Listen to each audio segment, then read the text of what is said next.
What does Congresswoman Ashley Hinson think of the Freedom Amendment? We'll find out. Hi,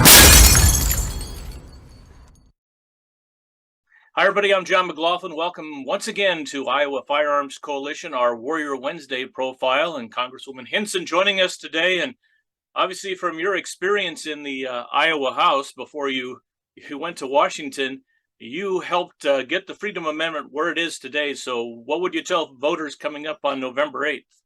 Yes, we absolutely need folks to turn out to support the Freedom Amendment. What this does is pretty simple. It enshrines the Second Amendment rights for Iowans into our state constitution.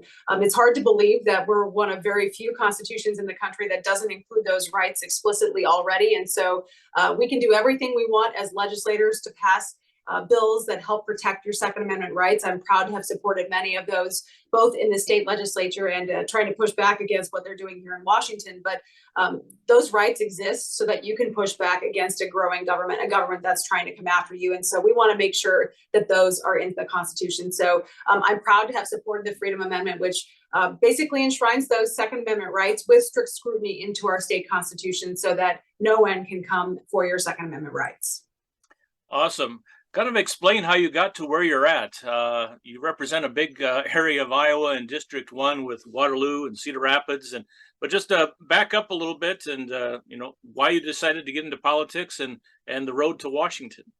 Yeah, well, before I got into this crazy world here in Washington, D.C., I was a news anchor and reporter for more than a decade, so had the opportunity to cover a lot of politicians, was actually on the steps of the Iowa State Capitol, back in 2005 and 2006 when I was starting out in Iowa and interviewing folks who represented my area. So I got a real good chance to see what worked well as far as public policy, what didn't work well.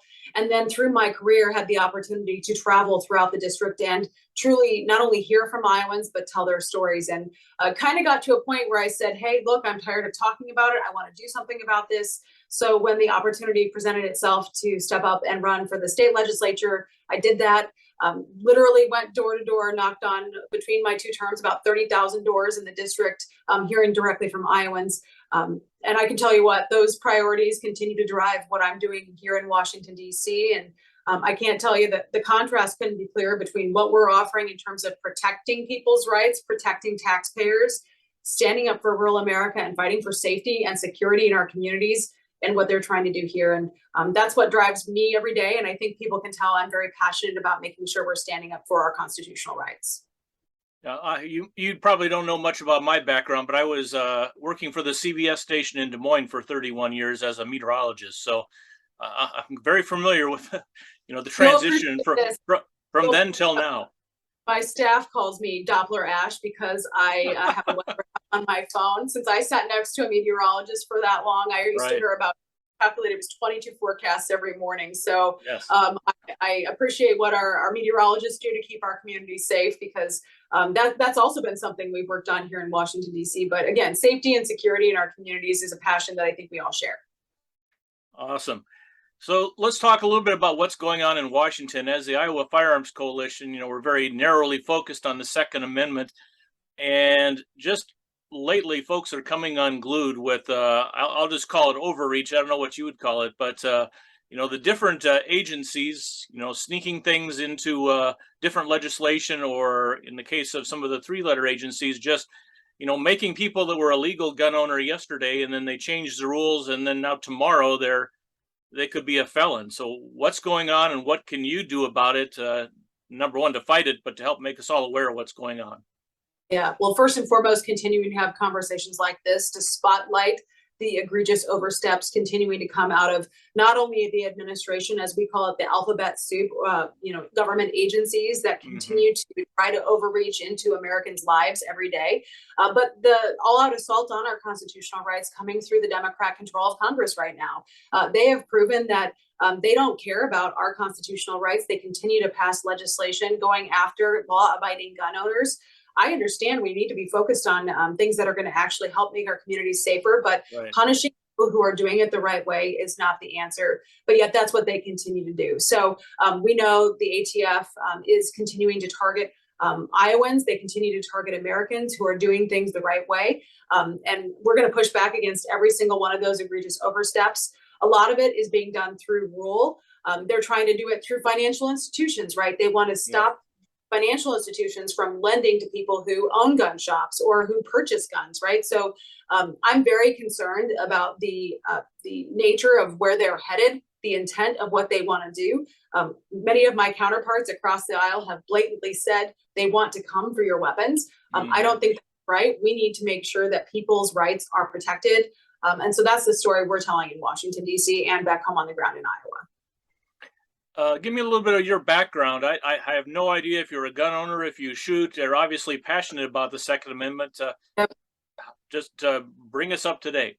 Yep. Nope. I am a proud gun owner. I have my SIG for personal protection. And I think that's really important that everybody can stand up and defend themselves if needed. It's why I was proud to work on Second Amendment legislation in the Iowa House that made it so people could defend their homes and their livelihoods.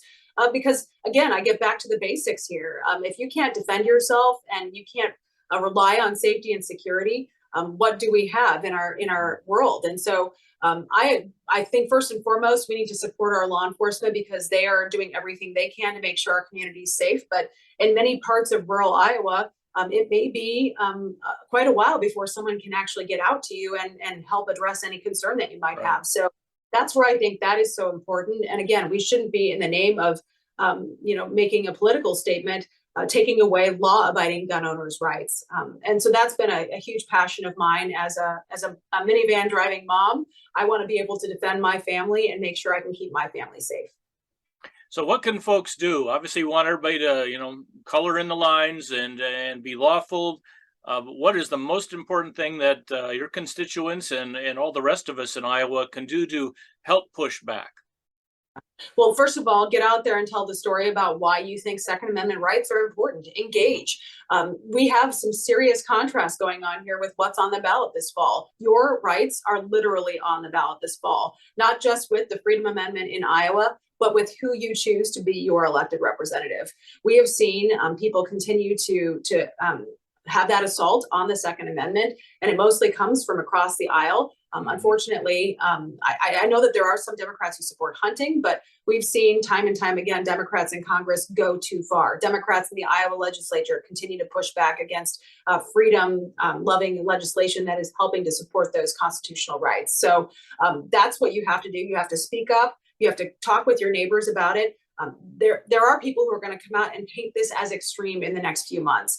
It's our job to get out and talk about what it actually does, which is, again, enshrine those rights in our state constitution, make sure that we're standing up for the Second Amendment as opposed to letting the government continue to overreach and continue to do what these alphabet soup agencies continue to do, which is creep and continue to stomp on our constitutional rights.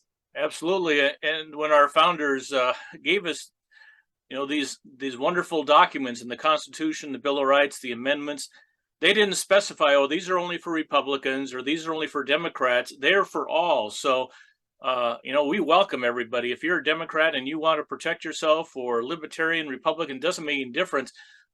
This really should be an issue that doesn't have any political boundaries.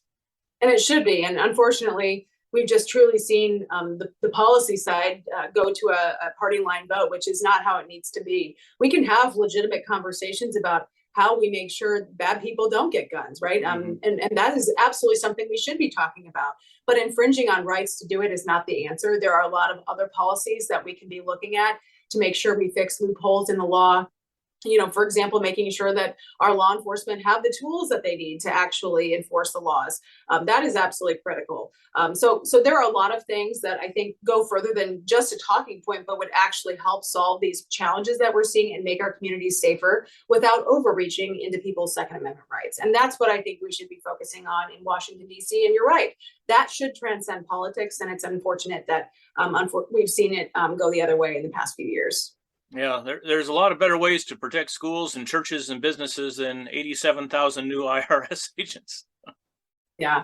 Well, and I'm a mom. My boys are in public school, and I want to make sure that our schools are safe. I put my kids on the bus and I send them to school, and I know that they're in the hands, in good hands of public school teachers. And I want to make sure that everybody is safe, not only where they're working, but where our kids are educated. But again, overruling people's constitutional rights is not the right answer here. So we should be focused on policy solutions that can actually fix those problems in a meaningful way. Well, we sure appreciate you and what you're doing, and tell folks where they can find more information about you. And, the window before Election Day is closing, but still time to get involved. Yes, absolutely. So pretty easy. I have my official website is just hinson.house.gov. So I'd encourage people to check out my official positions on issues there, and the work that I've continued to do to deliver for taxpayers, stand up for rural America, and again, safety and security in our communities. Very good. Ashley Hinson, thank you for being our Warrior Wednesday today. We sure appreciate you and your efforts, and encourage all Iowans, not just in your district, but across the state, to support what you're doing.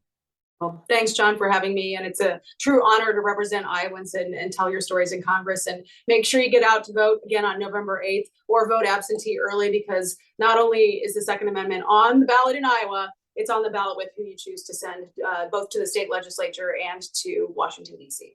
And we should point out it's on the backside of the ballot in Iowa this year. So turn it over for 2A. Thank you very much, Ashley. We will be hopefully talking to you again soon. Thanks, John. Thank you.